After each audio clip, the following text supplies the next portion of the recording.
밤하늘을 가로지르는 거대한 번개와 함께 쏟아지는 장대비는 서울 강남의 화려한 네온 사인을 집어삼킬 듯한 기세로 무섭게 몰아치고 있었다.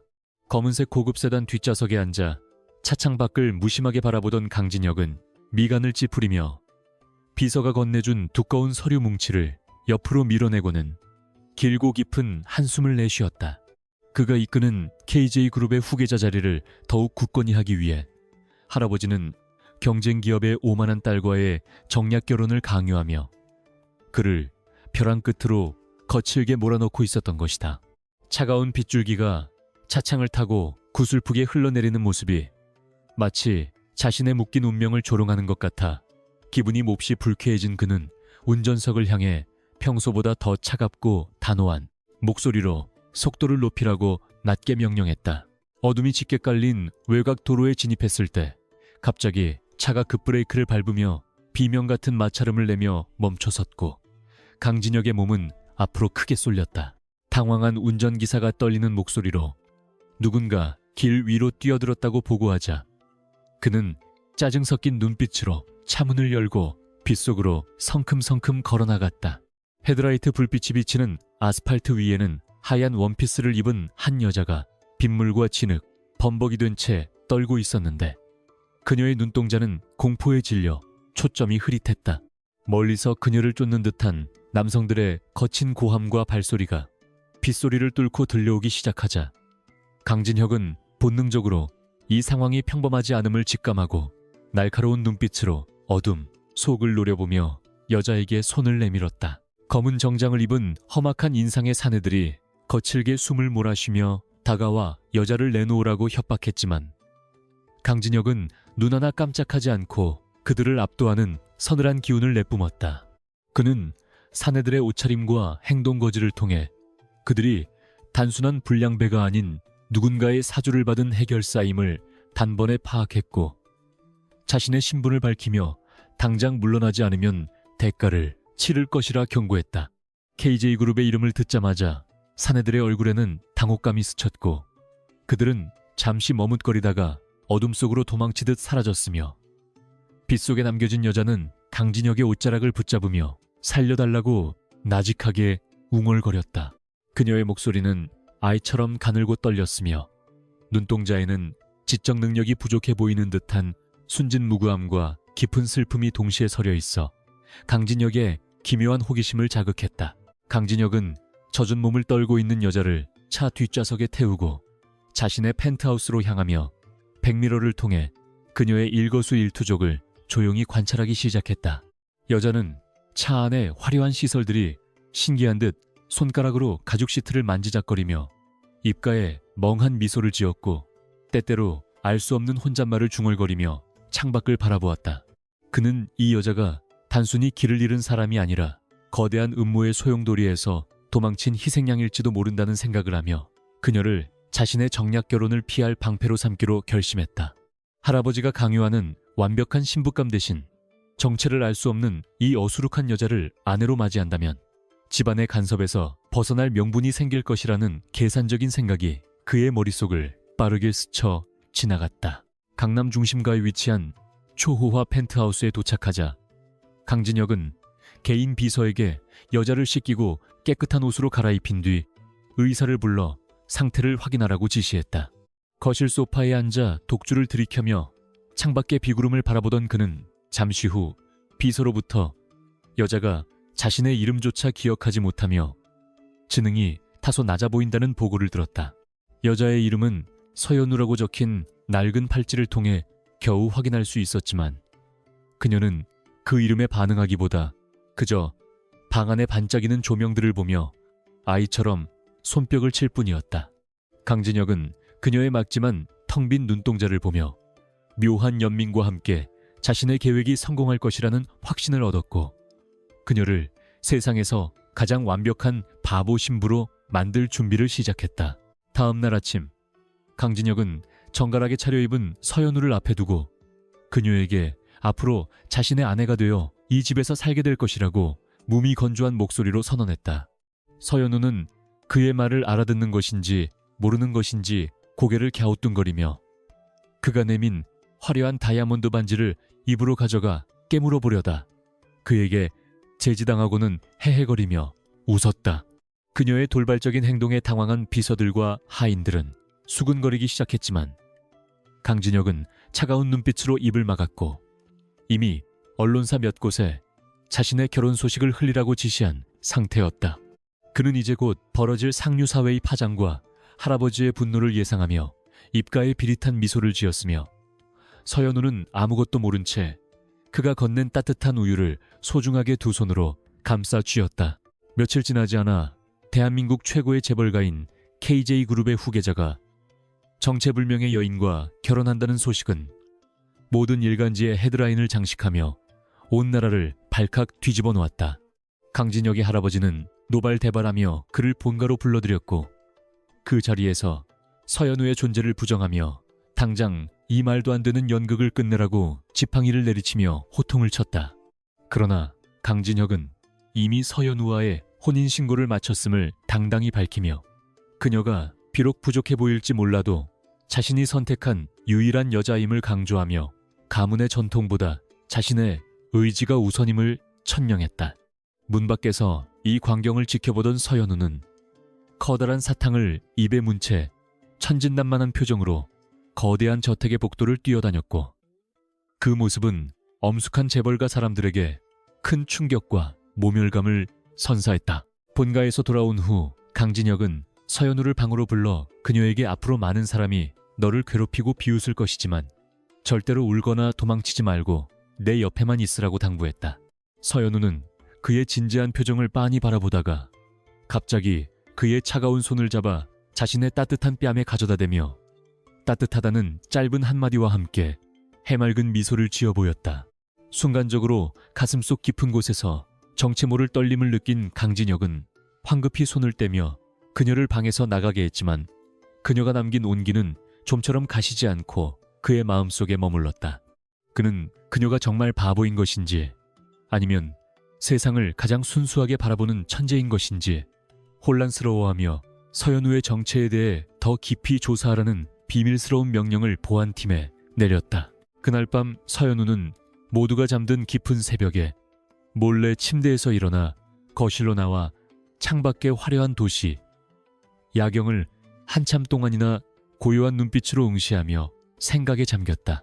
낮에 보여주던 어수룩한 표정은 온데간데 없이 그녀의 눈동자는 서늘할 정도로 맑고 예리하게 빛나고 있었으며 그녀의 손가락은 허공에 복잡한 수식이나 지도 같은 것을 그리는 듯 움직였다.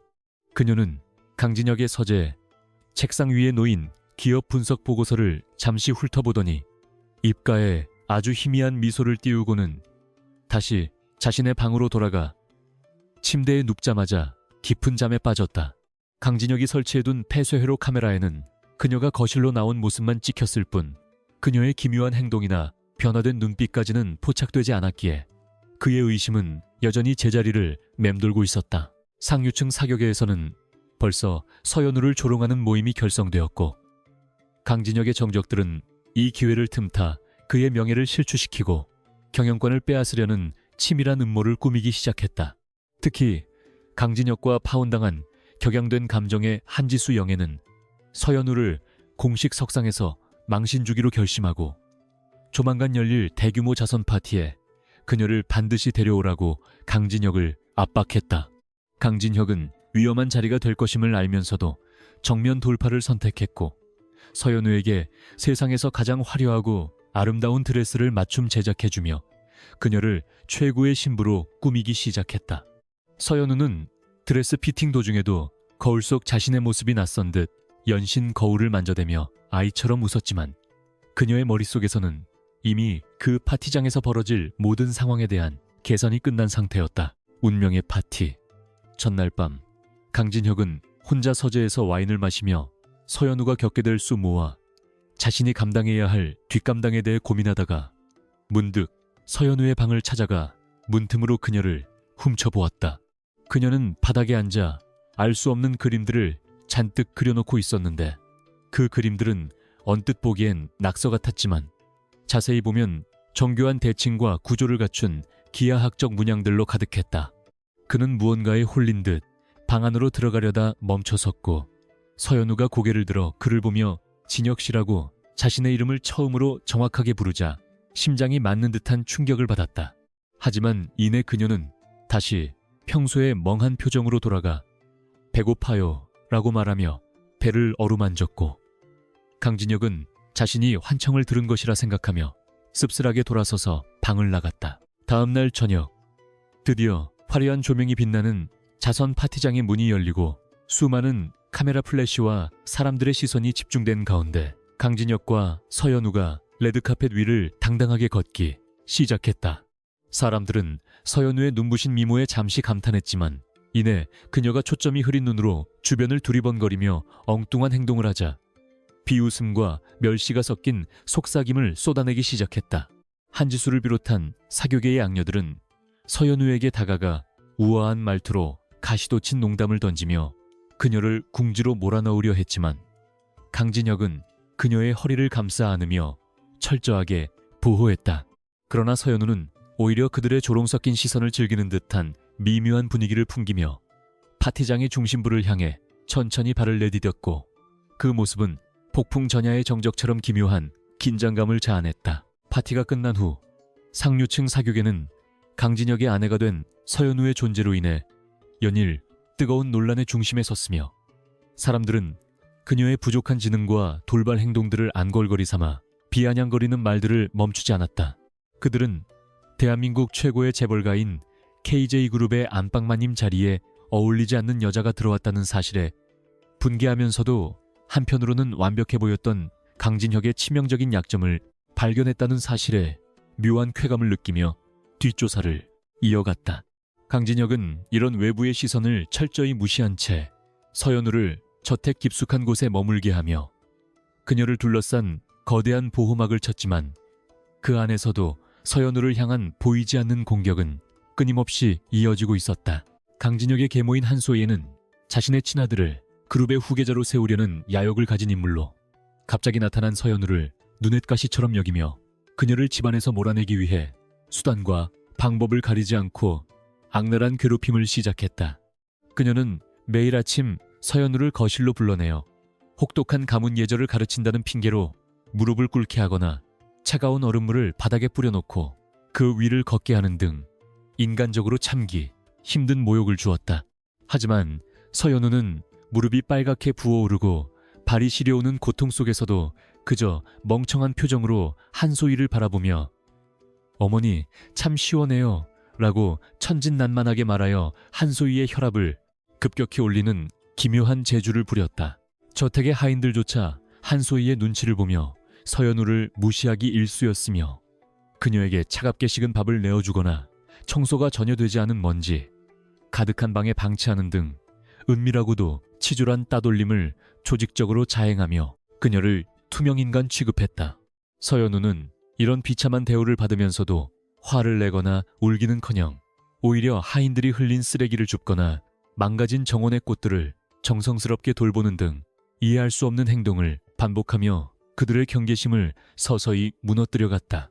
사실 그녀는 이런 어수룩한 행동을 통해 저택 내부의 감시 카메라 사각지대를 파악하고 하인들의 대화를 엿들으며 가문에 숨겨진 비리와 정보들을 하나둘씩 자신의 머릿속에 정교하게 데이터베이스화하고 있었다. 강진혁은 퇴근 후 서재에서 서연우의 일거수일투족을 기록한 보고서를 읽으며 그녀가 정말로 아무것도 모르는 바보인지 아니면 치밀하게 연기를 하고 있는 것인지에 대해 깊은 의구심을 품기 시작했고 그녀의 행동을 직접 확인하기로 했다. 어느 날 밤 그는 일부러 서연우의 방을 예고 없이 방문했고 그녀가 바닥에 엎드려 무언가 열심히 적고 있는 모습을 발견했는데 그가 다가가자 서연우는 재빨리 종이를 숨기며 진혁 씨 배고파요 라고 말하며 배를 어루만졌다.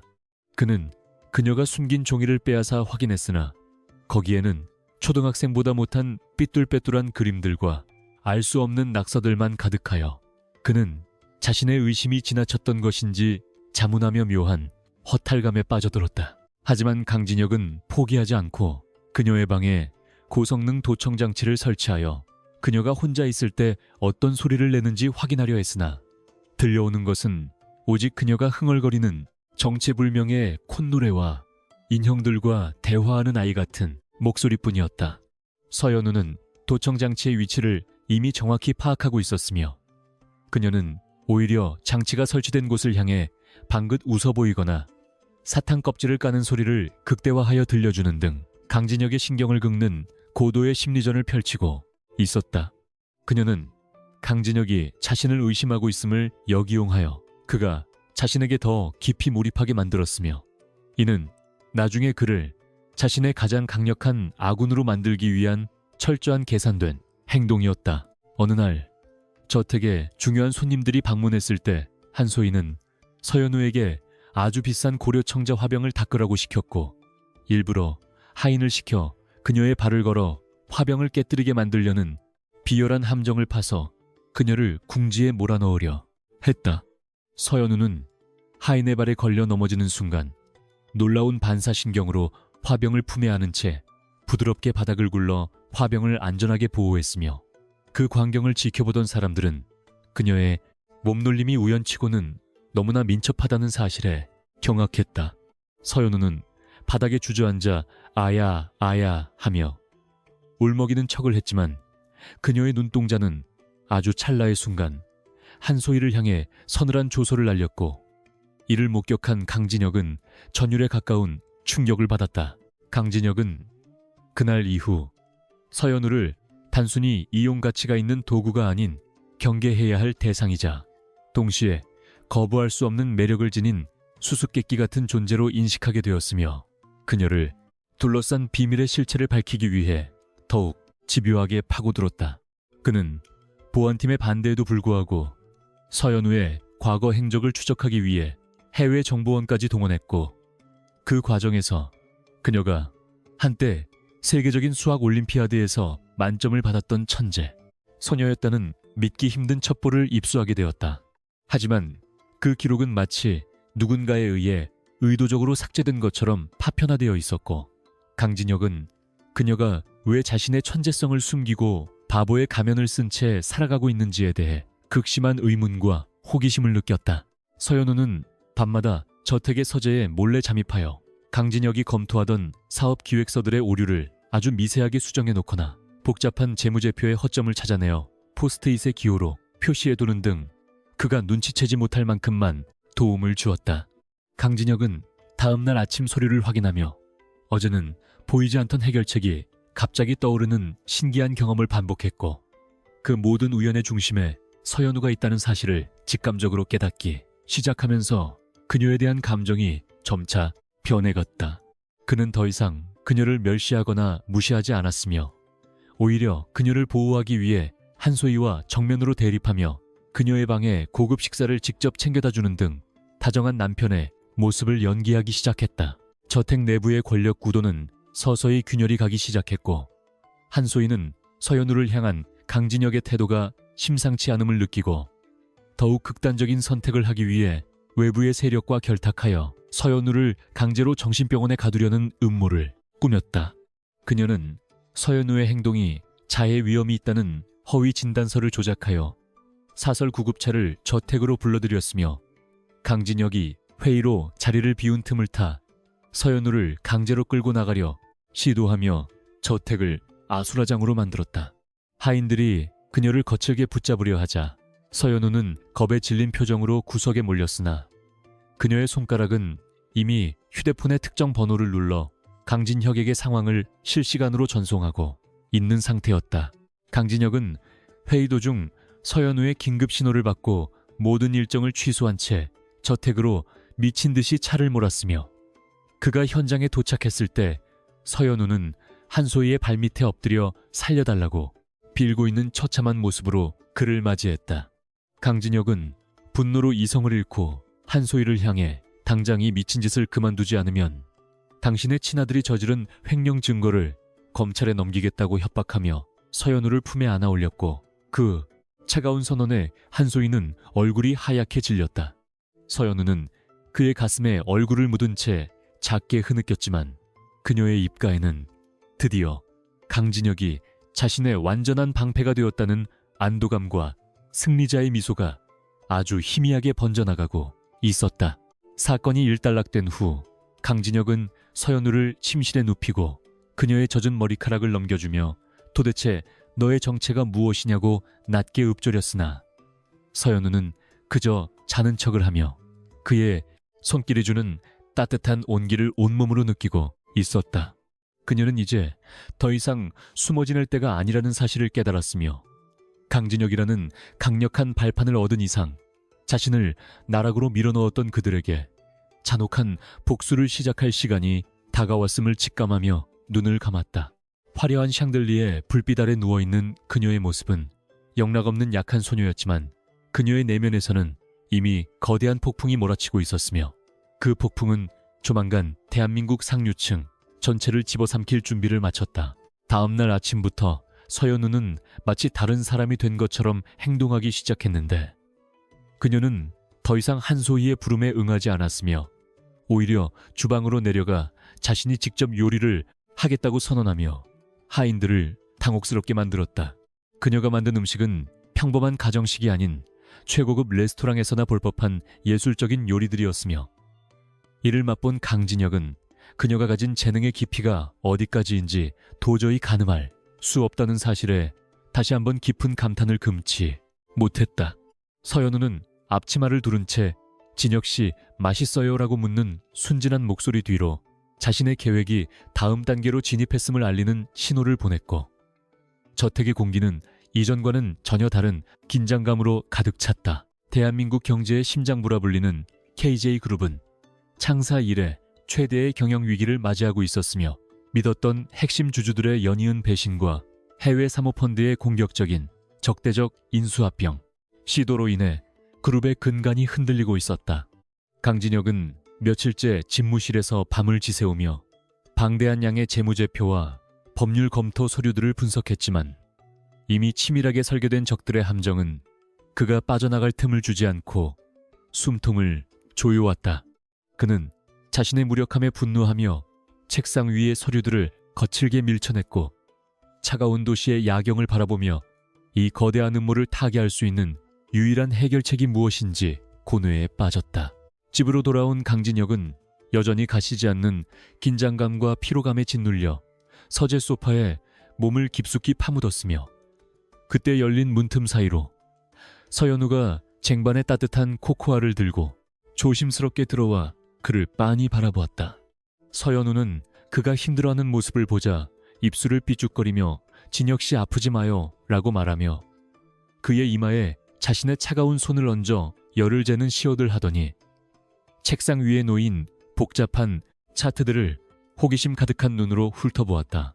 강진혁은 그녀를 내보내려 했으나 서연우는 갑자기 색연필을 꺼내어 그가 검토하던 기업회생 기획서의 여백에 꽃과 나비 그리고 알 수 없는 기하학적 문양들을 마구 그려넣기 시작했다. 그는 짜증이 섞인 한숨을 내쉬며 그녀를 방으로 돌려보냈지만 다음 날 아침 다시 서류를 확인하던 중 서연우가 그린 그림들이 단순한 낙서가 아니라는 사실을 깨닫고 온몸에 소름이 돋는 듯한 강력한 충격을 받았다. 꽃과 나비의 날개짓처럼 보였던 선들은 사실 복잡한 파생 상품의 흐름도를 나타내고 있었으며 기하학적 문양의 교차점들은 적대적 자본의 자금 세탁 경로를 정확히 짚어내어 그들의 자금줄을 끊을 수 있는 급소를 표시하고 있었다. 강진혁은 믿기지 않는 표정으로 서류를 다시 분석했고 뽀로 서연우가 제시한 이 기묘한 알고리즘이 현재 그룹이 처한 자금난을 단번에 해결할 수 있는 천재적인 전략임을 직감하며 전율을 느꼈다. 그는 즉시 비서실을 호출하여 서연우가 낙서처럼 남긴 그 수식들을 실제 시장 데이터에 대입하여 시뮬레이션을 돌리라고 명령했으며 몇 시간 후 돌아온 결과는 완벽한 성공 확률 99%라는 경이로운 수치를 기록하며 모두를 경악하게 만들었다. 강진혁은 서연우를 자신의 방으로 불러 그녀의 눈을 뚫어지게 응시하며 도대체 네가 누구인지 그리고 이 모든 것을 어떻게 알고 있는지 물었으나 서연우는 그저 헤헤거리며 그림이 예뻐서 그렸을 뿐이라고 대답했다. 하지만 그녀의 맑은 눈동자 너머에는 찰나의 순간 예리한 지성의 빛이 스쳐 지나갔고 강진혁은 이제 그녀를 단순한 보호 대상이 아닌 그룹의 운명을 바꿀 수 있는 비밀 병기로 인식하기 시작했다. 강진혁은 서연우가 제시한 전략을 바탕으로 극비리의 반격 계획을 수립했으며 그는 이 과정에서 한소희와 그녀의 추종자들이 해외 세력과 결탁하여 주가를 조작하고 경영권을 찬탈하려 했다는 결정적인 증거들을 하나씩 확보해 나갔다. 그는 서연우에게 더 많은 정보를 얻기 위해 그녀가 좋아하는 사탕과 인형들을 선물하며 자연스럽게 대화를 유도했고, 서연우는 인형놀이를 하는 척하며 가문에 숨겨진 비자금, 금고의 비밀번호나 이사회 구성원들의 은밀한 약점들을 노래처럼 읊조렸다. 서연우의 천재성은 수나 기호뿐만 아니라 사람의 심리를 꿰뚫어보는 통찰력에서도 빛을 발하고 있었으며, 그녀는 강진혁이 자신을 신뢰하게 만듦으로써 복수의 판을 더욱 정교하게 짜나갔다. 한편 한소희는 강진혁이 갑자기 자신감을 되찾고 그룹의 위기를 극복해 나가는 모습에 당황하며 그 배후에 서연우가 있을지도 모른다는 의심을 품고 그녀를 더욱 철저히 감시하기 위해 그녀의 방에 고성능 카메라를 몰래 추가로 설치했다. 그러나 서연우는 이미 카메라의 위치를 알고 있었으며 그녀는 오히려 카메라 앞에서 더 멍청하고 우스꽝스러운 행동을 반복하여 한소희를 안심시키는 동시에 강진혁과는 오직 서재의 사각지대에서만 종이 비행기를 접어 날리는 방식으로 은밀한 소통을 이어갔다. 서연우가 날린 종이 비행기 안에는 복잡한 암호로 작성된 다음 단계의 전략들이 빼곡히 적혀 있었고, 강진혁은 그녀의 치밀함과 대담함에 경외감을 느끼며 그녀에게 완전히 매료되어 가고 있었다. 강진혁은 보안팀을 통해 서연우의 과거를 다시 추적하던 중 그녀가 과거 몰락한 금융명가인 서씨 가문의 유일한 생존자이자 비운의 천재 소녀였던 서연우 본인임을 확인해주는 결정적인 유전자 검사 결과와 사진들을 확보하게 되었다. 서씨 가문은 과거 KJ그룹 내의 암투에 휘말려 억울한 누명을 쓰고 전 재산을 몰수당한 채 비극적인 최후를 맞이했었으며, 서연우는 그 지옥 같은 상황에서 살아남아 자신을 파멸시킨 자들에게 복수하기 위해 바보의 가면을 쓴 것이었다.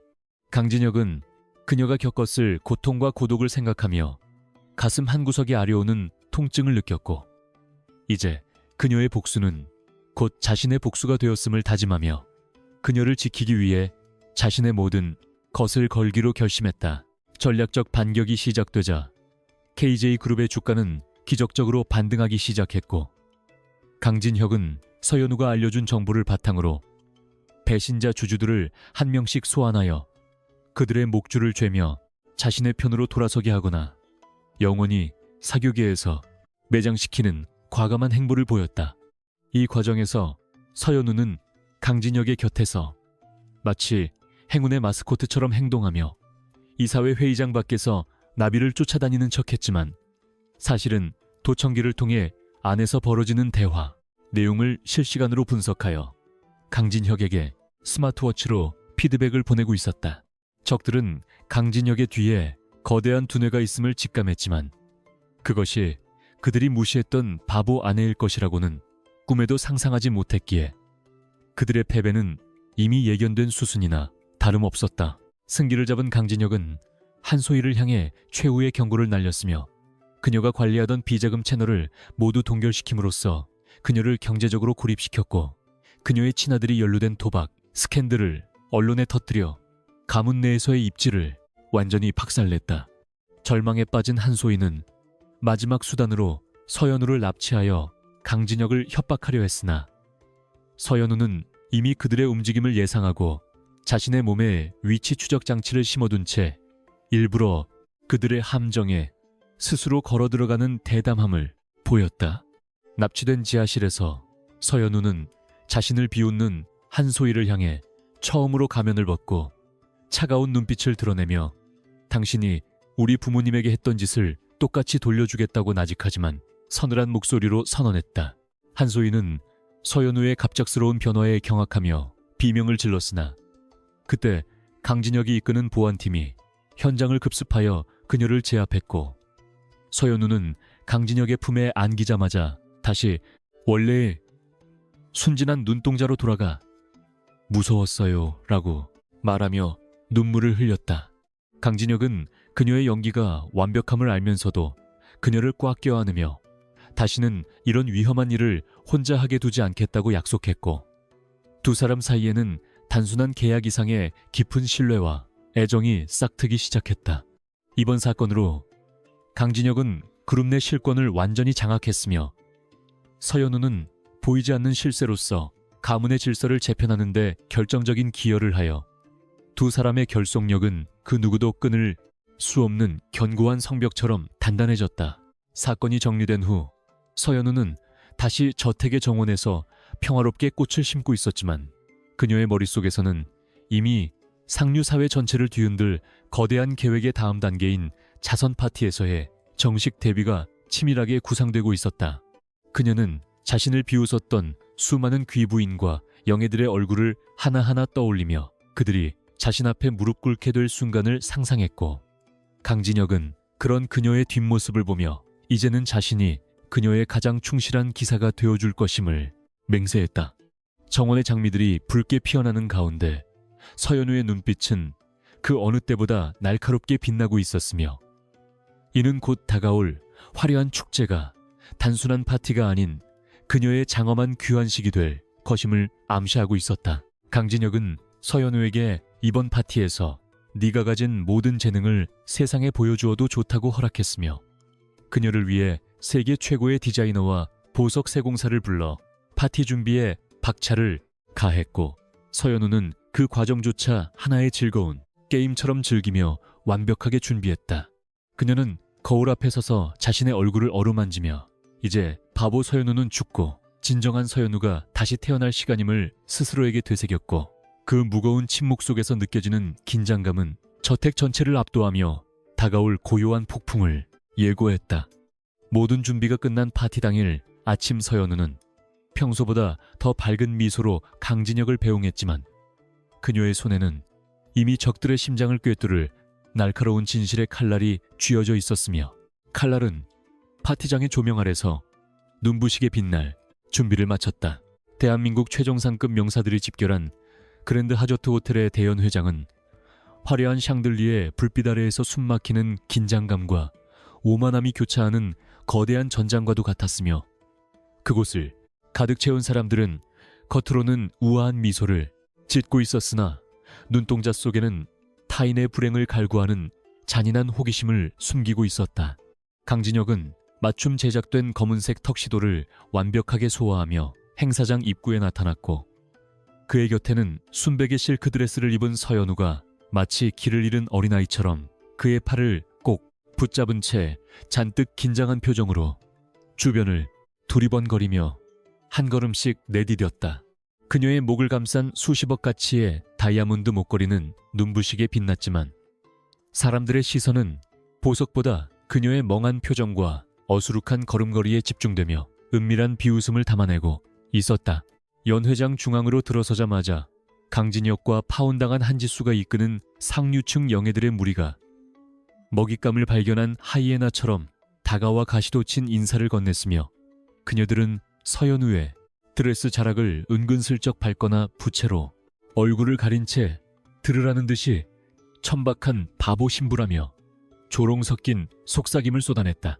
서연우는 이런 모욕에도 그저 입술을 달싹이며 무서워요 진혁씨라고 중얼거렸고, 강진혁은 그녀의 어깨를 단단히 감싸 안으며 얼음처럼 차가운 눈빛으로 한지수를 노려보았으나, 그녀는 오히려 생긋 웃으며 오늘 자선 행사를 위해 특별한 순서를 마련했으니 기대해도 좋다는 의미심장한 말을 남기고 사라졌다. 강진혁은 불길한 예감을 느꼈지만 이미 수많은 카메라와 눈동자가 자신들을 향하고 있는 상황에서 물러설 곳은 없다는 사실을 잘 알고 있었다. 드디어 행사의 하이라이트인 자선 경매가 끝나고 무대 중앙의 조명이 바뀌자 한지수가 마이크를 잡고 무대 위로 올라와 오늘 이 자리를 빛내준 특별한 손님인 서연우 씨가 우리 모두를 위해 피아노 연주를 들려주기로 했다는 거짓 발표를 하며 장례를 순식간에 술렁이게 만들었다. 사람들은 경악하며 서로의 눈치를 보았고, 바보라고 소문난 여자가 피아노 앞에 앉아 어떤 망신을 당할지 기대하는 잔혹한 흥분감이 연회장 전체에 퍼져나갔으며 강진혁은 분노로 주먹을 꽉 쥐었지만 그때 서연우가 그의 손등을 부드럽게 누르며 나 할 수 있어요라는 짧은 속삭임과 함께 그에게 처음 보는 단호한 눈빛을 보내왔다.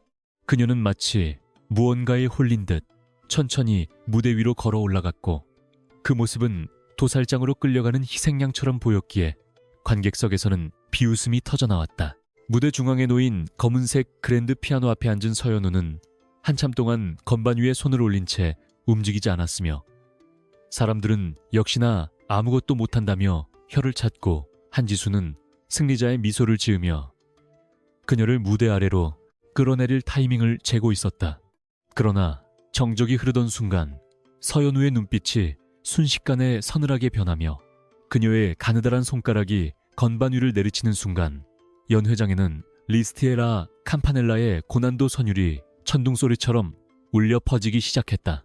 첫음이 터져 나오자마자 장내는 물을 끼얹은 듯 고요해졌고 사람들의 비웃음은 경악으로 바뀌었으며 강진혁조차 숨을 멈춘 채 단 한 번도 본 적 없는 그녀의 압도적인 아우라에 온몸이 얼어붙는 듯한 강렬한 전율을 느껴야만 했다. 서연우의 손가락은 마치 살아있는 생물처럼 건반 위를 미친 듯이 질주하며 인간의 한계를 시험하는 듯한 초절기교를 선보였고 그녀의 몸짓은 더 이상 어수룩한 소녀가 아닌 무대를 지배하는 위험 있는 여왕의 모습으로 탈바꿈하여 좌중을 완전히 압도해 나갔다.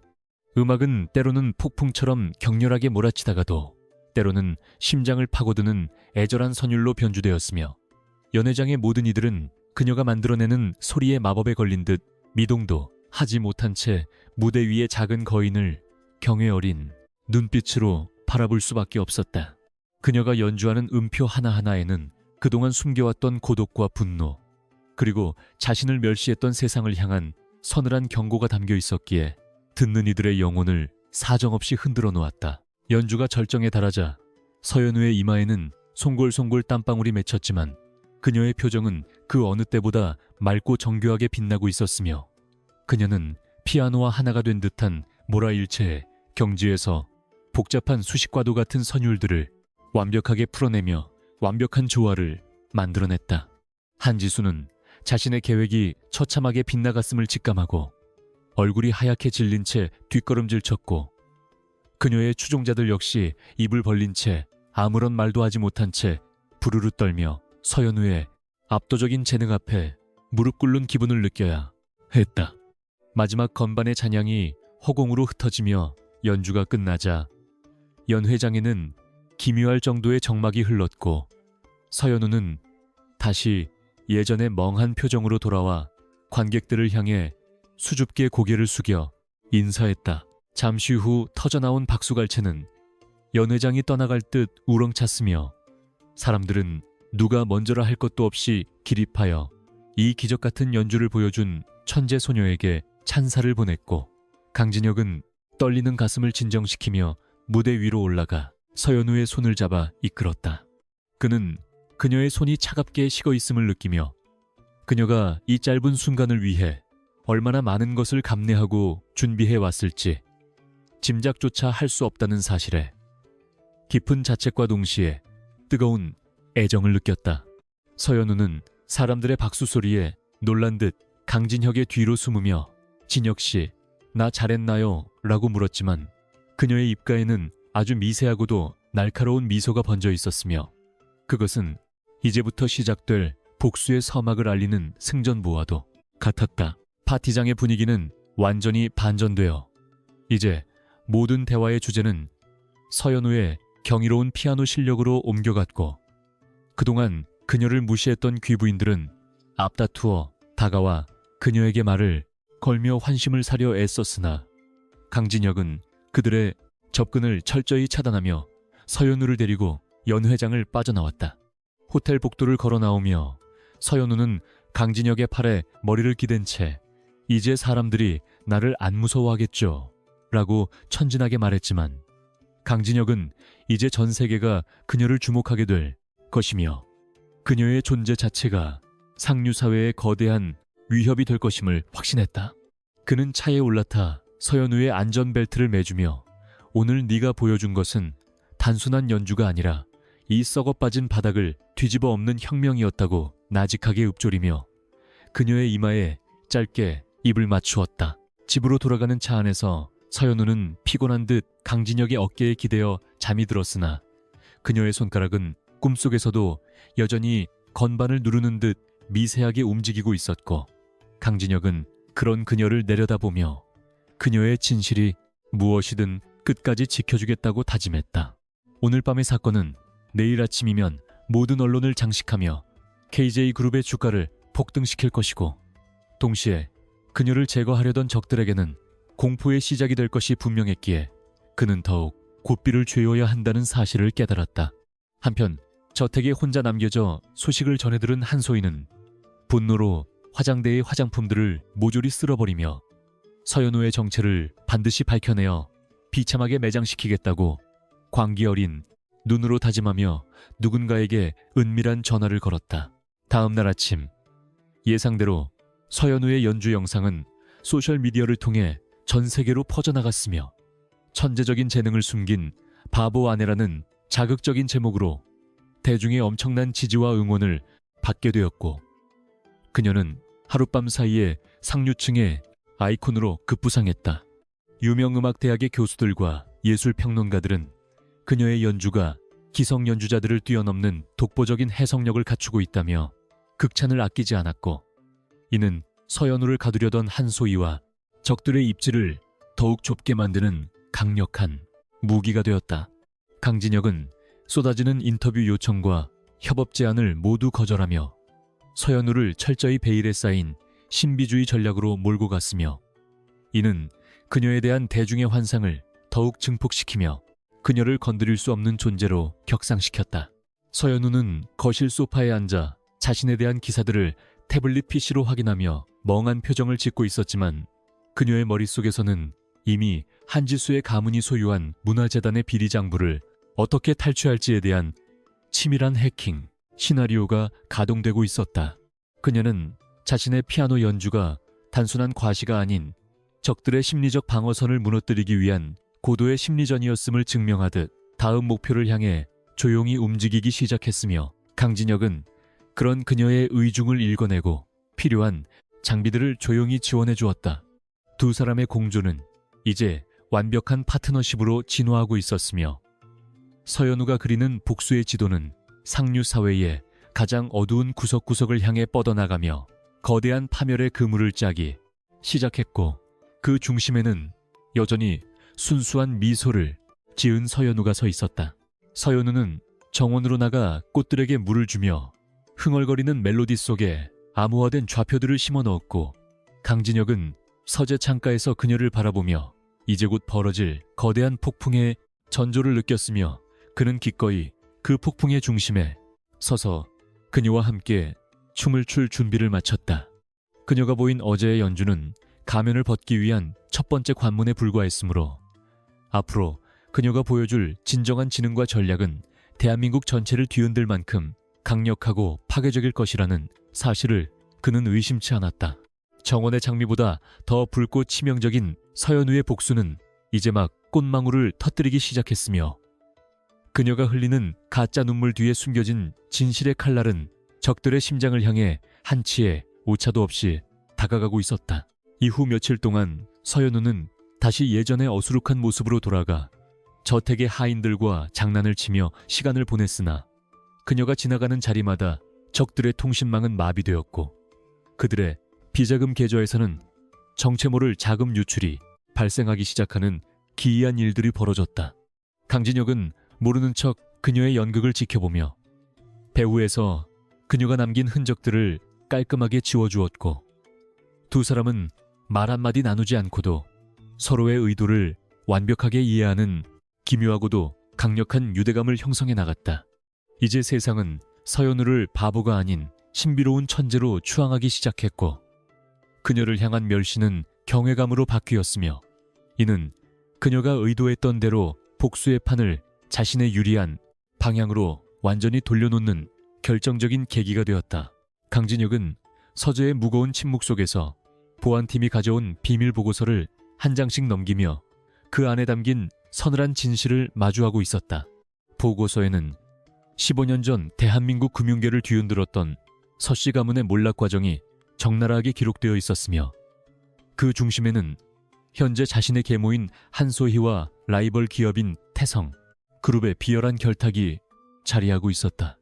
그는 서연우라는 이름 옆에 붙은 천재 소녀라는 수식어가 단순한 찬사가 아닌 그녀가 짊어져야 했던 가혹한 운명의 무게였음을 깨닫고 주먹을 강하게 쥐며 깊은 분노와 연민을 동시에 느꼈다.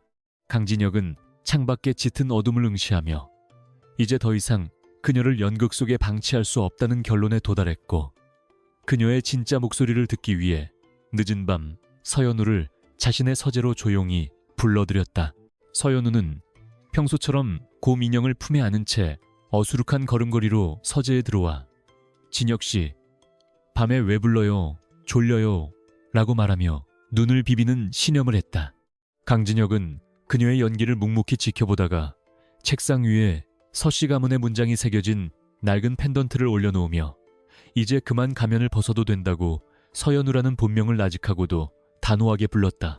순간 서연우의 움직임이 멈췄고 그녀를 감싸고 있던 천진난만한 공기는 순식간에 사라졌으며 고개를 든 그녀의 눈동자는 얼음처럼 차갑고 예리한 지성의 빛으로 가득 차 강진혁을 똑바로 응시하기 시작했다. 그녀는 품에 안았던 인형을 소파에 내려놓고 허리를 곧게 펴며 생각보다 빨리 알아차렸네요. 강진혁 씨라고 대답했는데 그 목소리는 이전과는 전혀 다른 성숙하고 서늘한 울림을 지니고 있었다.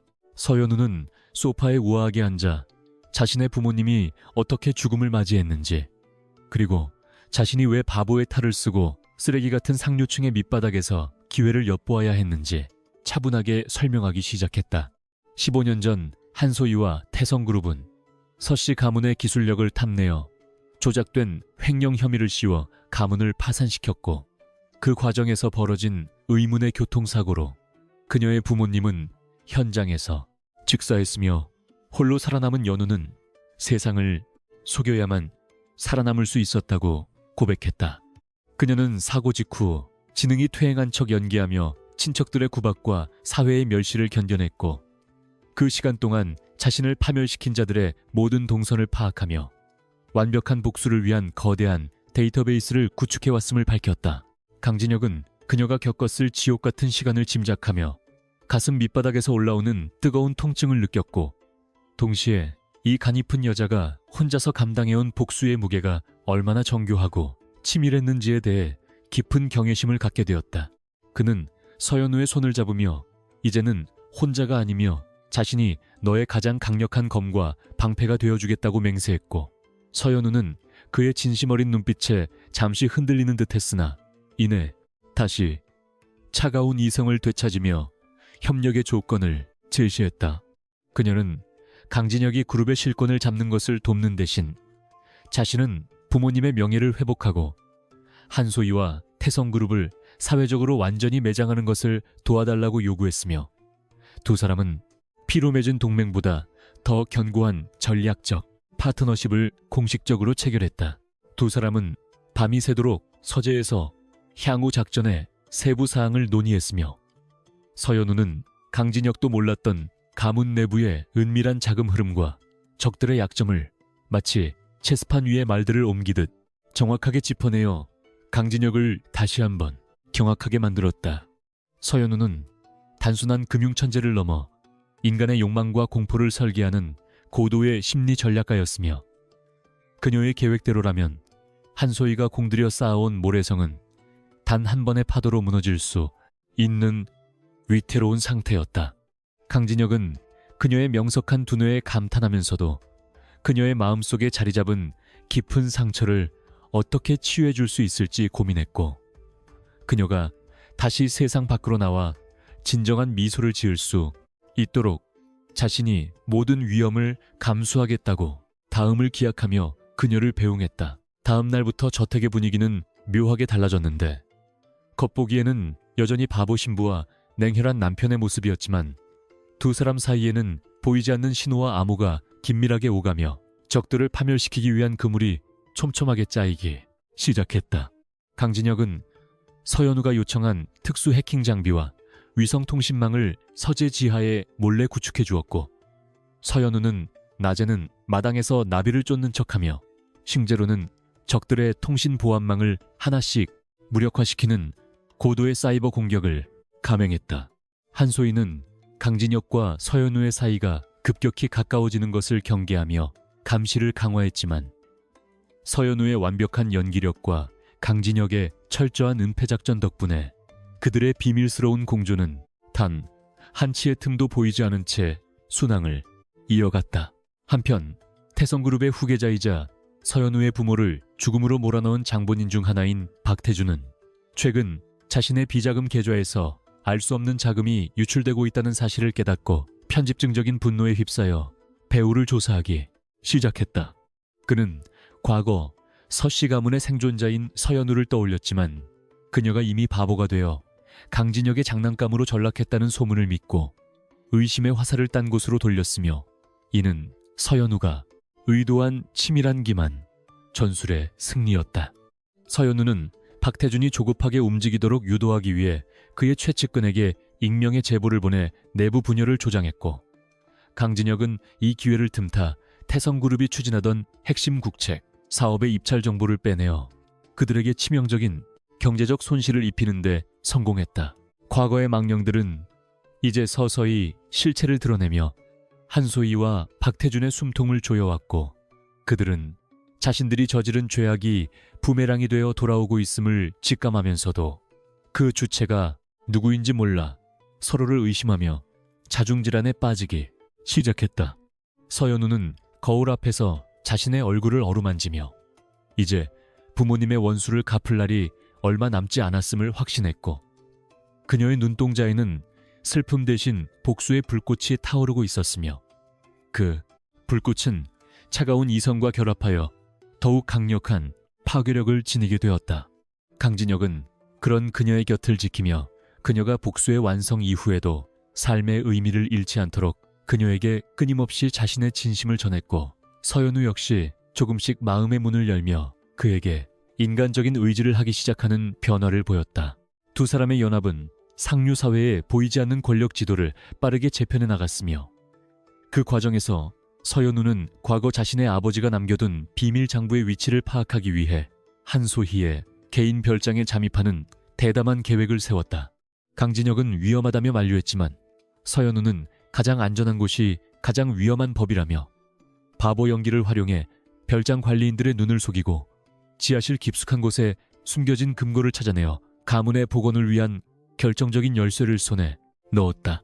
금고 안에는 단순한 장부를 넘어 대한민국 정재계를 뒤흔들 수 있는 거물들의 치부책이 담겨 있었고, 이를 확인한 서연우는 이제 진정한 심판의 시간이 도래했음을 깨닫고 강진혁에게 신호를 보내 대규모 공세를 준비하라고 명령했다.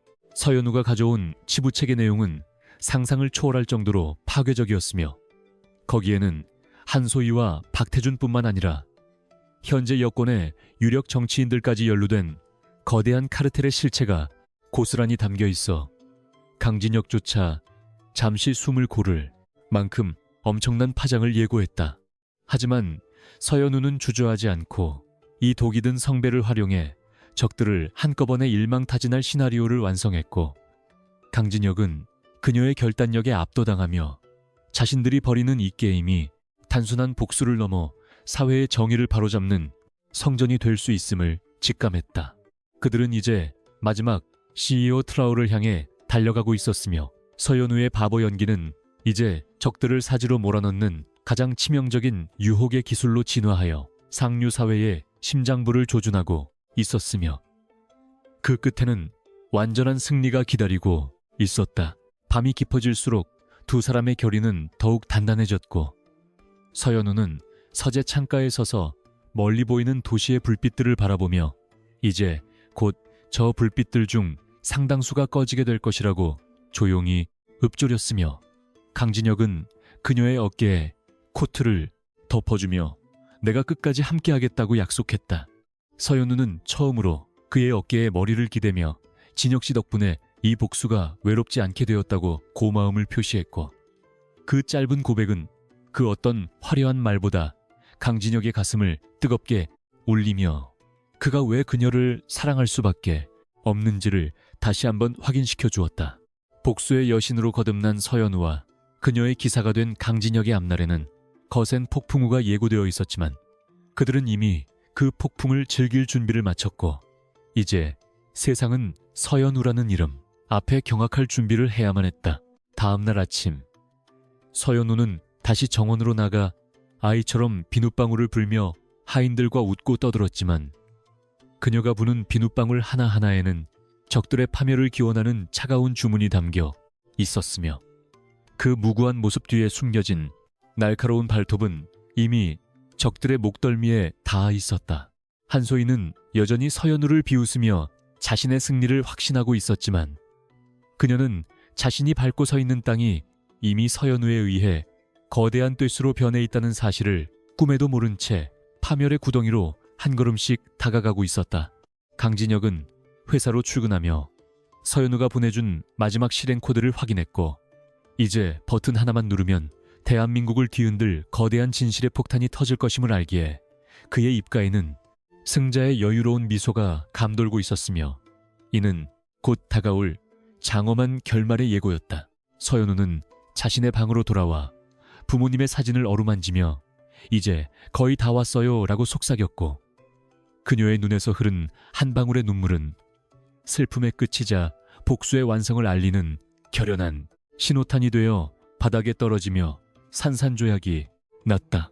그녀는 이제 더 이상 바보 소녀가 아니며 대한민국 상류사회의 질서를 자신의 손으로 파괴하고 재건할 유일한 지배자로서의 위엄을 갖추게 되었고 그녀를 지켜보는 모든 이들은 곧 그녀의 진면목을 마주하며 자신의 오만함을 뼈저리게 후회하게 될 것이 분명했다.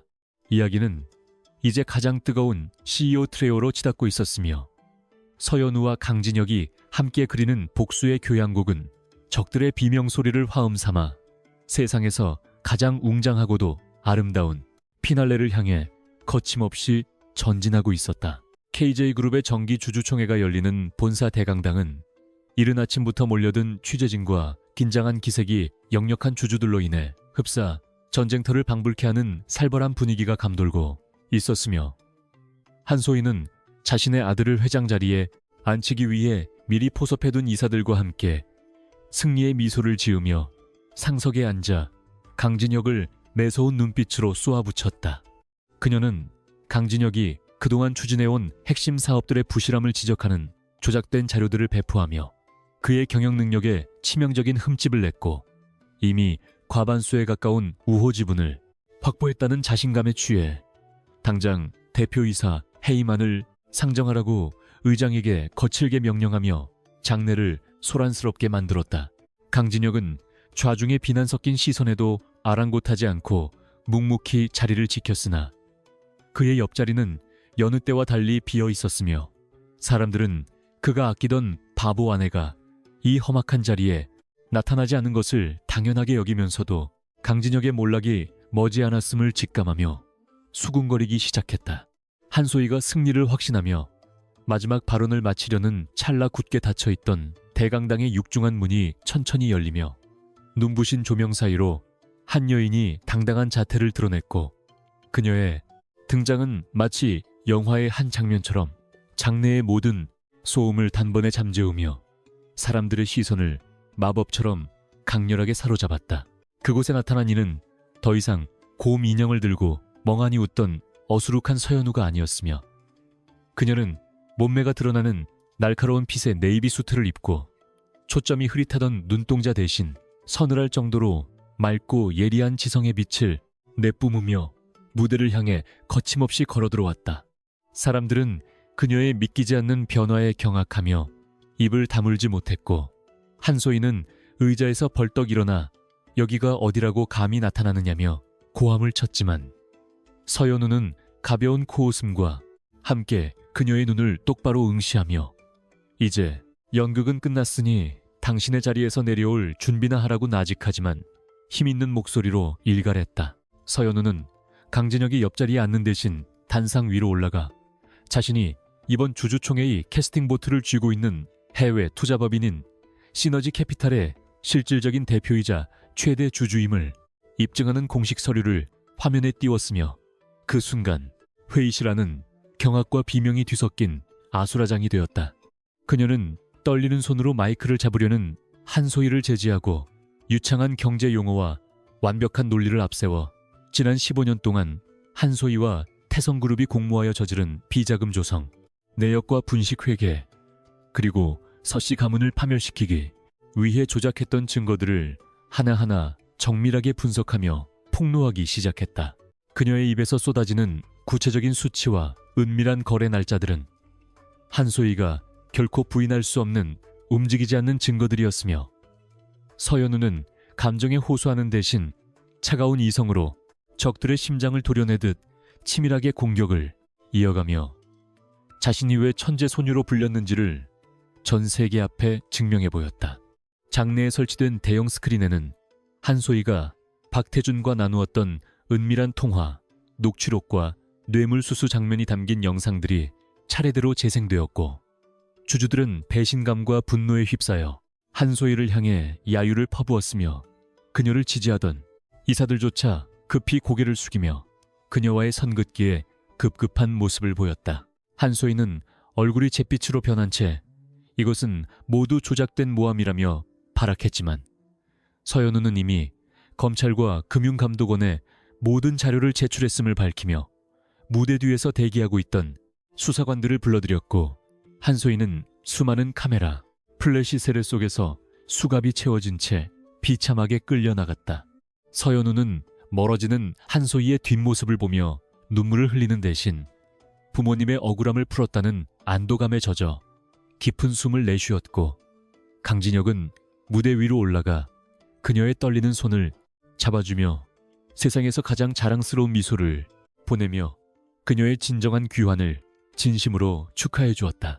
소동이 가라앉은 후 서연우는 주주들을 향해 자신의 본명인 서연우로서 정중하게 인사하며 앞으로 KJ그룹이 나아가야 할 투명한 경영구조와 혁신적인 비전을 제시했고 그녀의 카리스마 넘치는 연설에 감명받은 주주들은 압도적인 찬성표를 던지며 강진혁의 경영권 방어와 서연우의 이사 선임을 만장일치로 가결했다.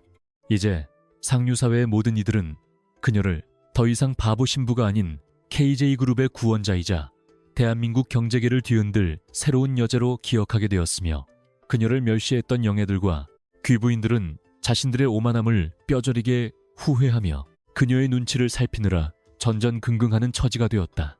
회의장을 빠져나오는 복도에서 서연우는 박태준과 마주쳤으며 그는 공포에 질린 눈으로 그녀를 바라보았으나 서연우는 그에게 눈길조차 주지 않은 채 당신의 차례도 곧 올 것이니 감옥에서 평생 속죄하며 살라고 차갑게 경고하며 강진혁과 함께 당당하게 건물 밖으로 걸어나갔다.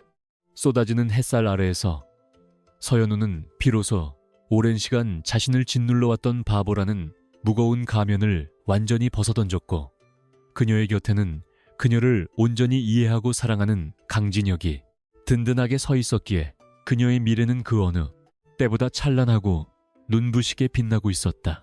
두 사람은 근처 공원 벤치에 앉아 잠시 휴식을 취하며 그동안의 치열했던 전투를 회상했고 서연우는 강진혁에게 나를 믿어줘서 고맙다고 수줍게 고백했으며 강진혁은 오히려 네가 내 곁에 있어준 것이 내 인생 최고의 행운이었다고 화답하며 그녀의 손등에 따뜻한 입맞춤을 건넸다.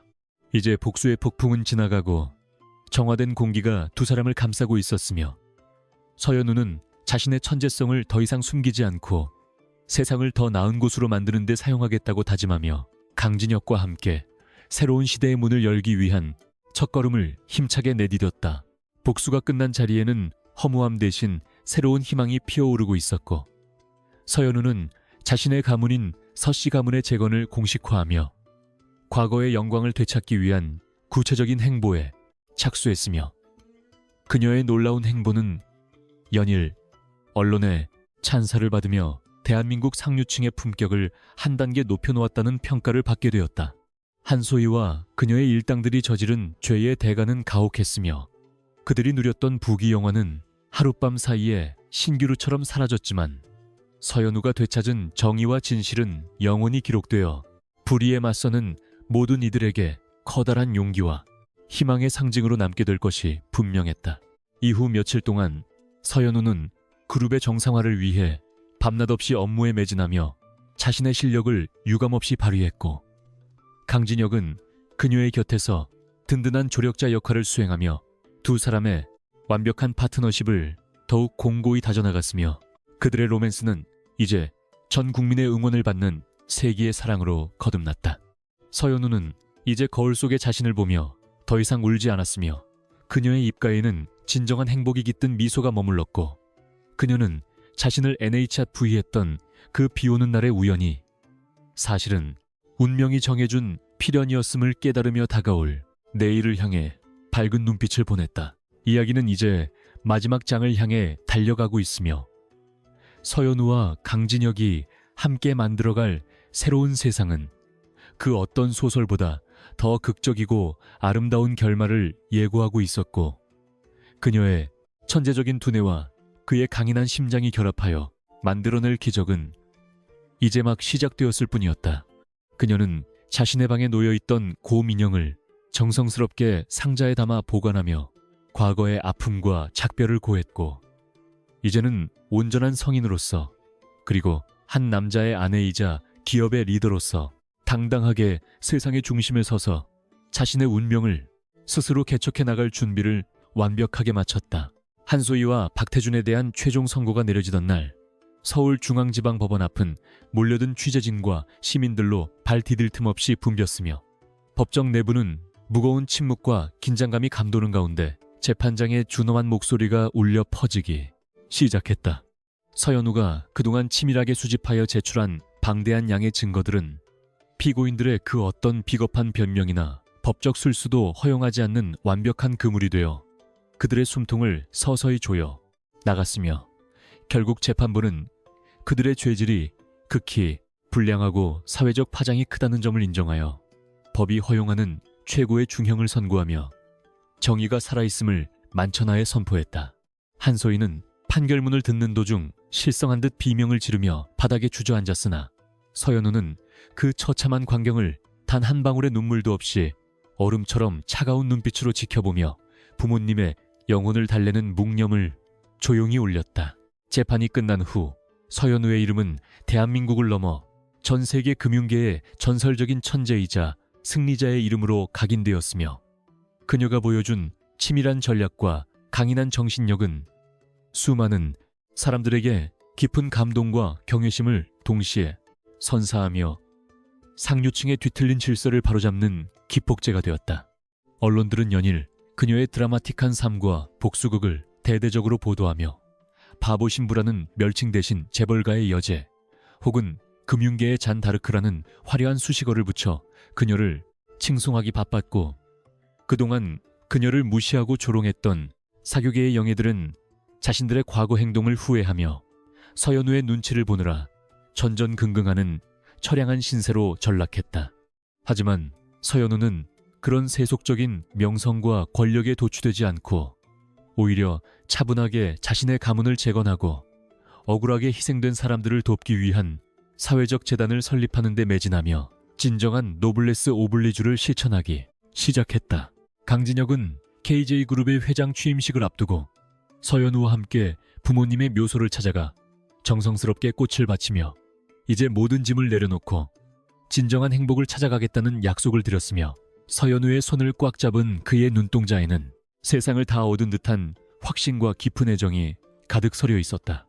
그는 서연우가 겪었던 고통의 시간들을 자신이 평생에 걸쳐 보상해주겠다고 다짐하며 그녀의 곁을 지키는 든든한 버팀목이 되었고, 두 사람이 함께 만들어가는 새로운 KJ그룹은 과거의 부패와 비리를 씻어내고 투명하고 윤리적인 기업의 대명사로 거듭나며 경제계에 새로운 이정표를 세웠다. 서연우는 강진혁의 변치 않는 신뢰와 사랑 덕분에 비로소 마음속 깊이 숨겨두었던 차가운 복수의 칼날을 거두고 따뜻한 인간미를 되찾았으며, 그녀의 천재성은 이제 파괴가 아닌 건설과 상생을 위해 찬란하게 빛나기 시작했다. 복구된 서씨, 가문의 저택에서 열린 가문 재건 기념회에는 그동안 서연우를 외면했던 수많은 정재계 인사들이 앞다투어 참석하여 환심을 사려 애썼지만 서연우는 우아하면서도 절제된 태도로 그들을 대하며 더 이상 누구에게도 휘둘리지 않는 진정한 권력의 주인이 되었음을 행동으로 증명해 보였다. 그녀는 연설을 통해 부와 명예보다 소중한 것은 진실과 정의, 그리고 사람 사이의 진심 어린 유대라는 사실을 강조하며 참석자들의 가슴에 깊은 울림을 주었고, 그 자리에 참석한 한지수는 서연우의 압도적인 위엄 앞에 고개를 들지 못한 채 조용히 행사장을 빠져나가는 수모를 겪어야 했다. 서연우는 화려한 조명 아래서 빛나는 자신의 모습을 보며 과거 비 오는 날 자신을 NHRV 해준 강진혁의 손길이 없었다면 지금의 자신도 없었을 것임을 상기하며 그를 향해 세상에서 가장 아름답고 눈부신 미소를 지어 보냈다. 두 사람의 공식적인 결혼식은 대한민국 역사상 가장 화려하면서도 경건한 분위기 속에서 치러졌으며, 이는 단순한 결합을 넘어 두 가문의 화해와 새로운 시대의 개막을 알리는 상징적인 사건으로 기록되어 수많은 하객들의 축복 속에서 성대하게 진행되었다. 서연우는 이번에도 피아노 앞에 앉아 남편이 된 강진혁을 위해 자신이 직접 작곡한 헌정곡을 연주했는데, 그 선율은 과거의 슬픔을 치유하고 다가올 미래의 희망을 노래하는 듯 감미롭고 웅장하여 예식장에 모인 모든 이들의 심장을 뜨겁게 울렸다. 강진혁은 연주를 마친 그녀에게 다가가 이마에 입을 맞추며 평생 당신의 음악을 가장 가까이서 듣는 유일한 관객이 되겠다고 속삭였고, 서연우는 그의 품에 안겨 이제 더 이상 연극도 비밀도 없는 온전한 자신으로서 사랑받고 있음을 온몸으로 느끼며 행복한 눈물을 흘렸다. 결혼 후 서연우는 그룹의 부회장이자 전략기획본부장으로서 자신의 천재적인 능력을 발휘하여 해외 시장을 개척하고 AI 기반의 혁신적인 금융 시스템을 도입하는 등 KJ그룹을 세계적인 글로벌 기업으로 성장시키는데 결정적인 역할을 수행하며 경영인으로서의 입지를 확고히 굳혔다.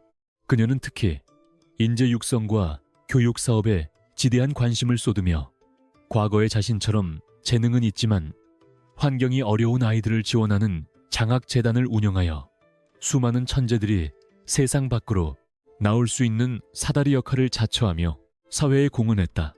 강진혁은 경영의 큰 틀을 잡으며 서연우의 창의적인 전략들이 현장에 잘 안착할 수 있도록 든든하게 뒷받침해 주었고, 두 사람의 완벽한 조화는 업계에서 모범적인 부부 경영의 사례로 손꼽히며 타의 추종을 불허하는 강력한 시너지 효과를 창출해 나갔다. 세월이 흘러도 서연우의 천재성과 아름다움은 퇴색되지 않았으며 오히려 성숙한 카리스마가 더해져 그녀는 상류사회의 진정한 멘토이자 아이콘으로 추앙받게 되었고, 그녀가 지나가는 자리마다 사람들은 존경의 시선을 보내며 그녀의 말 한마디에 귀를 기울이는 놀라운 광경이 펼쳐졌다. 한소희와 박태주는 감옥 안에서 서로를 원망하며 비참한 여생을 보내고 있다는 소식이 간혹 들려왔지만, 서연우는 더 이상 그들의 존재에 연연하지 않고 오직 자신 앞에 놓인 밝은 미래와 사랑하는 가족들을 위해 자신의 에너지를 집중하며 삶의 진정한 의미를 찾아 나갔다. 그녀는 가끔 비 오는 밤이면 강진혁과 함께 처음 만났던 그 도로를 드라이브하며 과거의 자신에게 고생 많았다는 위로를 건넸고, 그때마다 강진혁은 그녀의 손을 꼭 잡아주며 우리가 함께한 모든 순간이 기적이었다고 나직하게 읊조리며 변함없는 애정을 과시했다. 어느덧 두 사람 사이에는 부모의 지능과 성품을 쏙 빼닮은 영특한 아이들이 태어났고, 서연우는 아이들에게 세상의 냉혹함보다 따뜻함을 먼저 가르치며 아이들이 자신처럼 가면을 쓸 필요가 없는 정직하고 투명한 세상을 물려주기 위해 최선을 다해 헌신했다. 저택의 넓은 정원에서 아이들과 함께 뛰어노는 서연우의 모습은 영락없는 평범하고 행복한 어머니의 모습이었지만, 그녀의 서재 책상 위에는 여전히 세계 경제의 흐름을 바꾸는 복잡한 도표와 전략서들이 놓여 있어 그녀가 여전히 보이지 않는 곳에서 거대한 세상을 움직이고 있음을 짐작게 했다. 그녀는 이제 더 이상 바보 신부도 복수의 화신도 아닌 사랑과 지혜를 겸비한 한 시대의 진정한 주인공으로서 자신의 삶을 아름답게 완성해 나갔으며, 그녀의 이야기는 후대에까지 전설처럼 내려오며 많은 이들에게 꿈과 희망을 전해주는 소중한 유산이 되었다. 에필로그에 이르러 서연우는 자신의 회고록 마지막 페이지에 인생은 때때로 우리를 벼랑 끝으로 몰아넣지만 그 시련의 끝에는 반드시 우리가 미처 발견하지 못한 보석 같은 진실과 사랑이 기다리고 있다는 문장을 남기며 집필을 마무리했다. 그녀는 창밖으로 보이는 평화로운 서울의 전경을 바라보며 자신이 NHRV 되었던 그 순간이 사실은 세상을 NHRV 하기 위한 첫걸음이었음을 깨닫고 입가에 온화한 미소를 띄었으며 강진혁이 건네주는 따뜻한 차 한 잔을 마시며 영원히 끝나지 않을 행복의 교향곡을 마음속으로 연주했다. 상류 사회의 시기와 질투, 그리고 모든 음모를 이겨내고 정점에 선 그녀의 삶은 가장 낮은 곳에서 시작하여 가장 높은 곳에서 꽃을 피운 장엄한 승리의 역사였으며, 그녀 곁을 지킨 강진혁과의 사랑은 그 역사를 더욱 빛나게 만드는 가장 아름다운 배경이 되어 영원히 기억될 것이다. 결국 진정한 승리는 적을 파멸시키는 것이 아니라 자신이 가장 소중하게 여기는 가치들을 지켜내고 사랑하는 사람들과 함께 평범한 일상의 행복을 누리는 것임을 서연우는 자신의 삶을 통해 증명해 보였으며, 그녀의 발자취는 이제 새로운 시대를 여는 희망의 등불이 되어 우리 곁에 남았다. 수많은 사람들이 그녀의 이름을 연호하고 그녀의 업적을 기리지만 그녀에게 가장 소중한 이름은 오직 강진혁의 아내이자 아이들의 어머니라는 소박한 이름이었으며, 그녀는 그 평범함 속에서 가장 위대한 비범함을 발휘하며 자신의 삶을 완벽하게 경영해 나갔다. 어둠이 가고 빛이 찾아오듯 서연우의 고난은 끝이 났고 이제 그녀 앞에는 오직 축복과 영광이 가득한 탄탄대로가 펼쳐져 있으며, 그녀는 그 길을 사랑하는 사람의 손을 잡고 당당하게 걸어나가며 이 장대한 이야기의 마침표를 찍었다. 세월은 유수와 같이 흘러 어느덧 강진혁과 서연우가 부부의 연을 맺은 지도 5년이라는 시간이 훌쩍 지났으며, 그 사이 두 사람을 쏙 빼닮은 남매 아이들은 저택의 넓은 정원을 가로지르며 천진난만한 웃음소리로 집안의 분위기를 한층 밝게 만들어주고 있었다. 서연우는 이제 과거의 그 어수룩했던 소녀의 흔적을 완전히 지워낸 채 대한민국을 넘어 아시아 경제계를 뒤흔드는 영향력 있는 여성 리더로서 당당히 자리 잡았으며, 그녀의 말 한마디는 곧 시장의 법칙이 되어 수많은 기업가들에게 경외와 존경의 대상이 되었다. 강진혁은 여전히 그녀를 향한 변함없는 사랑과 존경을 표현하며 그녀가 자신의 재능을 마음껏 펼칠 수 있도록 든든한 조력자 역할을 자처했고, 두 사람은 매일 아침 함께 전략을 구상하며 그룹의 미래를 설계하는 완벽한 파트너로서의 삶을 만끽하고 있었다. 상류 사회의 공기는 5년 전과는 확연히 달라져 있었으며, 과거의 부패와 오만함 대신 서연우가 제시한 투명성과 정직이라는 새로운 가치가 주류로 자리 잡아 대한민국 재계의 품격은 그 어느 때보다 높고 견고하게 다져져 있었다. 하지만 이런 평화로운 분위기 속에서도 여전히 서연우의 눈부신 성공을 시기하며 그녀를 끌어내리려는 은밀한 움직임이 포착되었고, 이번에는 해외 유학파 출신의 젊은 신예, 기업가인 최준호가 이끄는 신흥 세력이 KJ그룹의 아성의 도전장을 내밀며 정면 충돌을 예고했다. 최준호는 서연우가 과거에 바보 연기를 했다는 사실을 단순한 운이나 연극으로 치부하며 그녀의 실질적인 경영지능을 과소평가하는 치명적인 실수를 저질렀고, 그는 공격적인 자본력을 앞세워 서연우가 공들여 구축한 친환경 에너지 프로젝트의 핵심 기술을 탈취하려는 비열한 음모를 꾸몄다. 서연우는 최준호의 움직임을 이미 초기에 감지하고 있었지만 그녀는 당황하는 기색 없이 오히려 과거의 그 어수룩한 미소를 아주 잠깐 지어 보이며 적이 방심하도록 유도하는 고도의 심리전을 다시 한번 가동하기 시작했다. 그녀는 최준호가 보낸 산업 스파이가 저택의 보안망에 접근하는 것을 일부러 방치하는 척하며 그들에게 조작된 기술 데이터를 흘려주었고, 이를 진짜로 믿은 최준호는 거액의 자금을 쏟아부어 가짜 기술에 기반한 대규모 공장을 건설하는 등 스스로 파멸의 구덩이를 깊게 파기 시작했다. 강진혁은 아내의 치밀한 함정을 지켜보며 여전히 그녀의 두뇌가 세계 최고 수준임을 다시금 확인했고, 그는 서현우의 계획이 완벽하게 실행될 수 있도록 외곽에서 적들의 퇴로를 차단하는 전략적 포위망을 구축하며 마지막 CAO 트레이어를 준비했다. 드디어 서현우의 경영 복귀 5주년을 기념하는 자선 갈라 파티가 열리던 날, 최준호는 자신이 탈취한 기술이 완성되었다고 확신하며 서현우를 공개적으로 망신시키기 위해 파티장에 나타나 그녀의 경영적 실책을 비난하는 도발적인 발언을 쏟아냈다. 파티장의 사람들은 다시금 팽팽한 긴장감에 휩싸였고, 최준호는 자신이 가진 데이터가 진실이라 믿으며 기고만장한 태도로 서현우를 몰아붙였지만, 서현우는 우아한 드레스 자락을 휘날리며 단상 위로 올라가 차가운 미소와 함께 진실이 담긴 태블릿 PC를 꺼내들었다. 그녀가 화면에 띄운 것은 최준호가 훔쳐간 기술이 실은 치명적인 오류를 가진 폐기된 데이터였음을 증명하는 분석 결과와 그가 기술 탈취를 위해 저지른 불법적인 자금 세탁, 경로를 낱낱이 기록한 보고서였다. 최준호의 안색은 순식간에 흑빛으로 변했고, 그가 야심차게 준비했던 발표 자료들은 한순간에 그를 감옥으로 보내는 결정적인 증거물이 되어버렸으며, 연회장의 사람들은 서현우의 변치 않는 날카로운 통찰력과 과감한 결단력에 다시 한번 경악을 금치 못했다. 서현우는 공포에 질려 뒷걸음질치는 최준호를 향해 당신 같은 이들은 결코 진정한 실력의 벽을 넘을 수 없다고 조용히 읊조렸으며, 그 목소리에는 상류 사회의 정점에 선 자만이 가질 수 있는 압도적인 위엄과 품격이 서려 있어 좌중을 완전히 압도했다.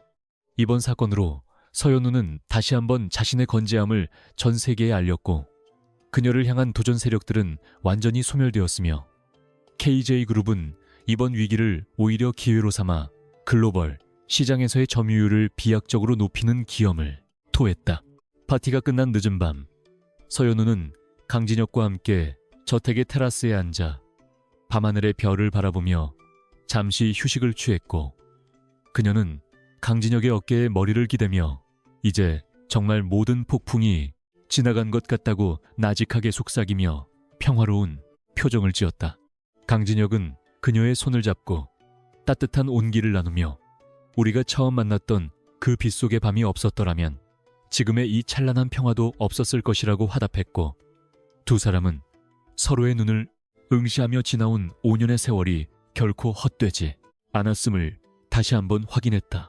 그들은 이제 단순한 부부나 사업 파트너를 넘어 서로의 영혼까지 깊이 이해하는 유일무이한 존재가 되었으며, 그들의 사랑은 세월이 흐를수록 더욱 깊고 견고해져 그 어떤 시련도 무너뜨릴 수 없는 요새와 같은 힘을 지니게 되었다. 서현우는 다음날 아침 일찍 일어나 정원의 꽃들을 돌보며 아이들이 깨어나기를 기다렸고, 그녀의 손가락은 여전히 허공에 복잡한 수식을 그리는 듯 움직였지만 이제 그 눈동자에는 복수의 도끼가 아닌 세상을 향한 따뜻한 애정과 여유가 가득 넘쳐나고 있었다. 그녀는 자신이 세운 재단의 장학생들에게 보낼 격려 편지를 직접 작성하며 그들이 자신처럼 고통받지 않고 오직 자신의 재능으로 세상을 밝힐 수 있도록 아낌없는 지원을 약속했고, 그녀의 진심 어린 행보는 많은 이들에게 커다란 귀감이 되었다. 대한민국 상류사회는 이제 서현우라는 이름 앞에서 오만이 아닌 겸손을 배웠으며, 그녀가 만들어 놓은 새로운 질서는 다음 세대들에게 공정한 경쟁과 정의로운 성공이라는 소중한 가치를 유산으로 남겨주며 길게 이어질 역사의 한 페이지를 장식했다. 이야기의 마지막 장에서 서현우는 강진혁과 아이들과 함께 다시 한번 그 바다가 보이는 절벽 위 별장을 찾았으며, 그곳에서 지는 노을을 바라보며 인생은 결국 우리가 누구를 만나고 어떤 선택을 하느냐에 따라 전혀 다른 색깔로 채워진다는 사실을 깊이 깨달았다. 그녀는 자신을 NHF에 해준 남편을 향해 고마움을 가득 담은 눈빛을 보냈고, 강진혁은 그녀를 품에 안으며 우리의 이야기는 여기서 끝이 아니라 매일 아침 새롭게 시작될 것이라고 약속하며 장엄한 대단원의 막을 내렸다. 서연우의 천재성은 영원히 기록될 것이며 그녀와 강진혁이 함께 일궈낸 사랑의 기적은 전설처럼 남아 불의와 고난에 맞서는 모든 이들에게 가장 아름답고 강력한 희망의 등불이 되어 그들의 앞길을 눈부시게 비춰줄 것이 분명했다.